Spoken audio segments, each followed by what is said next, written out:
Il y a une révolution juridique en cours en ce moment dans le monde qui prône le fait qu'il faut reconnaître les droits de la nature et les limites planétaires sont un outil qui reste anthropocentrique, c'est-à-dire préserver un état planétaire hospitalier pour l'humanité. Au regard de la discontinuité des liens d'interdépendance qu'il y a aujourd'hui entre l'humanité et le reste du vivant, il semble essentiel que la nature, les éléments de la nature, les écosystèmes, les forêts, les rivières, les espèces animales puissent défendre leur droit à exister en justice pour leur valeur intrinsèque et leur rôle écologique. Les droits de la nature sont reconnus d'ores et déjà dans de multiples pays par la loi, par la Constitution. Ce qui est intéressant, c'est qu'il commence à y avoir des jugements, c'est-à-dire des juges qui décident de reconnaître des écosystèmes en Inde, au Népal, au Bangladesh, des rivières, des glaciers, des forêts, comme des sujets de droit, comme des entités vivantes qui ont le droit d'être protégées et qui donc imposent des décisions de justice à des gouvernements pour pouvoir agir en protection. Là où la nature a été reconnue sujet de droit, par exemple en Équateur, on est à plus de 30 ou 40 procès depuis 2008 qui ont été gagnés. Et cela a permis très concrètement, par exemple, de protéger la plus grande mangrove du monde d'une ferme industrielle de crevettes qui risquait de déverser des antibiotiques.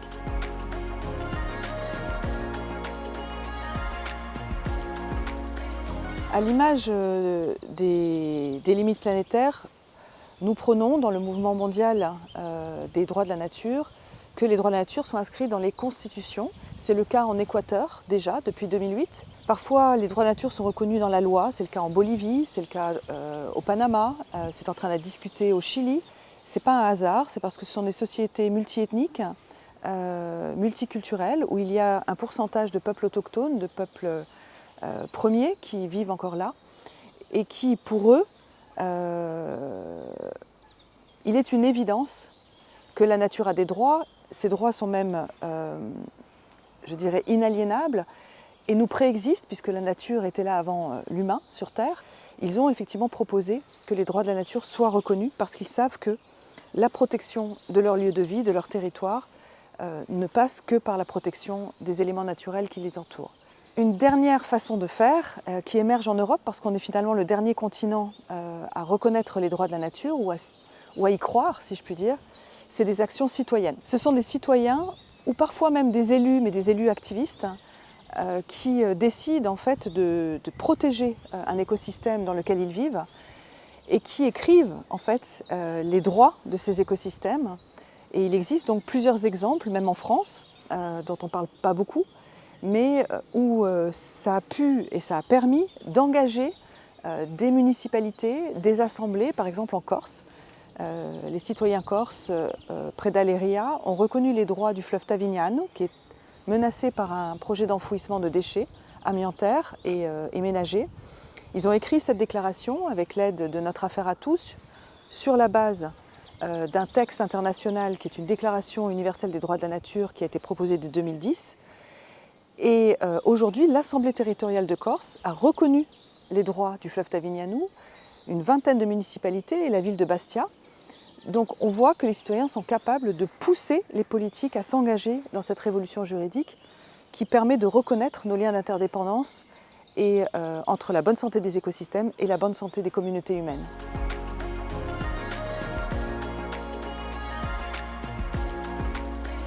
Quand on relationne à la nature, à la manière des peuples premiers, on comprend qu'on appartient à un territoire et non pas que le territoire nous appartient. On comprend aussi que nos frères, arbres, animaux, plantes ont besoin d'être protégés pour maintenir notre lieu de vie le plus hospitalier possible. Et à partir de là, les droits de la nature nous permettent justement de devenir gardiens de la nature, nous permettent de nous sentir responsables et protecteurs en même temps du lieu de vie dans lequel on se trouve, plutôt que de déléguer cette responsabilité à une entité supérieure, à une institution, à l'État.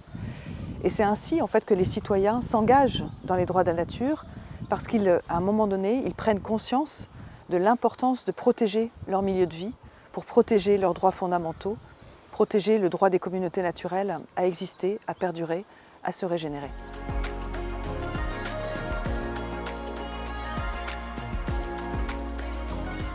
Que vous viviez en ville ou que vous viviez à la campagne, vous êtes tous proches d'un écosystème dans lequel vous avez peut-être grandi, dans lequel vous allez courir.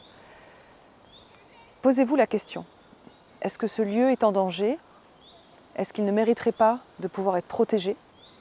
Si vous voulez, par exemple, écrire une déclaration des droits de l'écosystème dans lequel vous vivez ou dans lequel vous avez grandi, vous pouvez contacter des associations. Notre Affaire à tous, Wild Legal sont des associations qui appartiennent au réseau mondial des droits de la nature où des juristes peuvent vous accompagner dans l'écriture de la déclaration des droits de la rivière, de la forêt que vous pouvez aimer.